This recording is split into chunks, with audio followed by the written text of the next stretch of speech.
All right, so today we're diving into a story that's as much about heart as it is about hoops. Yeah, We're talking about the legendary Dikembe Mutombo, who we sadly lost recently. I'm way too young. He was only 58. Yeah, this one really hit hard, and not just for basketball fans. I mean, Mutombo's story, it's one for the ages. Absolutely. Most people know him for that iconic finger weight. Come on, admit it, you tried it at least once. At least once. But his impact, it goes way deeper than that. So today we're going to relive some of his career highs, all those incredible blocks, but more importantly, we're going to try to uncover what made him such a phenomenal human being both on and off the court. I love that. Because it really is about so much more than basketball. You know, Mutombo's story, it's a powerful reminder that athletic achievement, it can be a springboard for something truly profound. Okay, so let's jump right in. 1994 NBA playoffs. Mutombo's Denver Nuggets are facing off against the Seattle Supersonics. Now, the Sonics, they were the top seed, a real powerhouse. Oh, yeah. The Nuggets, on the other hand, they barely squeaked into the playoffs as the 8th seed. Right. Nobody gave them a chance. I mean, nobody, and that's practically unheard of, you know? The NBA playoffs are a best-of-7 series, and that lower seed is almost always considered a long shot. And for good reason. But Mutombo and those Nuggets, they weren't listening to the doubters. They took that series all the way to Game 5. Wow. And what happened next? Yeah. Man, it's stuff of legends. The image of Mutombo clutching that ball after the final buzzer sprawled out on the court, tears streaming down his face. Chills. I get chills just thinking about it. That image right there, it captures everything. The heart, the sheer determination that defined Mutombo's entire career. Yeah, he played with such passion, such fire, but it was always paired with this incredible sportsmanship. You know, that actually reminds me of something we'll talk about a little later, his famous finger wag. Oh, yeah. Can we talk about that for a sec? Where did that even come from? Yeah. So that finger wag, it's funny you should mention that because it was actually kind of a reaction to his own intensity on the court. How so? Well, you know, opponents would constantly challenge his blocks. They'd get in his face about it. Oh, right. And I think he just got tired of it. So he gave them the wag. Exactly. He even joked that that finger wag cost him a small fortune in technical fouls over the years. Yeah, well, he definitely had a playful side. I mean, that's what made him so endearing. This giant of a man, an absolute force on the court, but always with that mischievous twinkle in his eye. And you could see that spirit in everything he did, especially his philanthropy.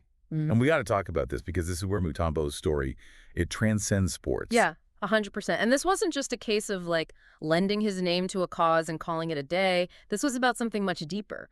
Mutombo was deeply personally invested in improving lives back in the Democratic Republic of Congo. Well, he founded the Dikembe Mutombo Foundation back in 1997, right? Right. What was the main focus there? It was dedicated to a whole range of initiatives, healthcare, education, you name it.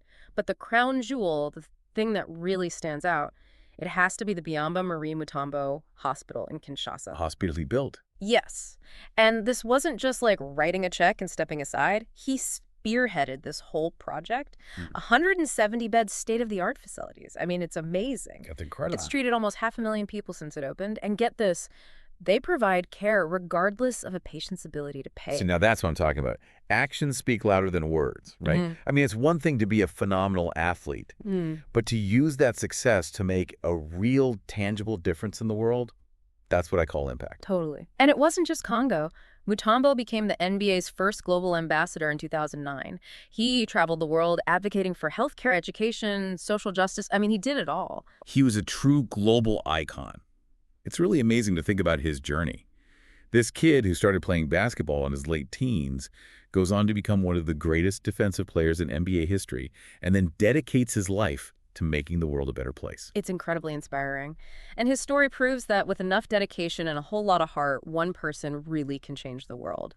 Okay, so we've talked a lot about his incredible impact off the court, but I want to circle back to his NBA career for a sec. We touched on this earlier, but 4-time Defensive Player of the Year, second all-time in blocks.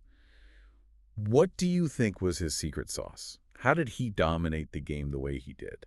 Okay, so we've talked a lot about his incredible impact off the court, but I want to circle back to his NBA career for a sec. We touched on this earlier, but 4-time Defensive Player of the Year, second all-time in blocks. What do you think was his secret sauce? How did he dominate the game the way he did? Well, for starters, the man was a giant. 7'2" with an arm span that seemed to stretch across the entire court. Yeah, he definitely used his size to his advantage. Yeah. What else? But it was more than that. Mutombo, he really mastered the art of timing and anticipation. It wasn't just about reacting to shots. He was reading the play. He was predicting where the ball was going. He was always one step ahead. I bet that drove opposing players crazy. You could see it in their faces. They'd drive to the basket thinking they had an easy layup, and then bam, Mutombo would swat it away into the stands. Followed by the finger wag. Of course. He was a true master of intimidation. And you know what's crazy? Mutombo didn't even start playing basketball seriously until he was almost 20 years old. Really? I had no idea. I always figured he'd been playing his whole life. Nope.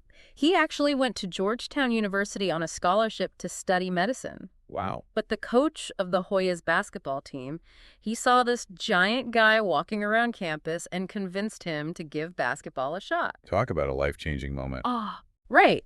And the amazing thing is he took to it like a natural. It really speaks to his incredible work ethic, his sheer determination. He wasn't afraid to put in the hours to become one of the best to ever do it. And he inspired a whole generation of players, especially in Africa. Oh, absolutely. Here you had this kid from the Democratic Republic of Congo achieving his wildest dreams on the biggest stage in basketball. And he showed the world, but more importantly, he showed kids back home that anything is possible if you dare to dream big.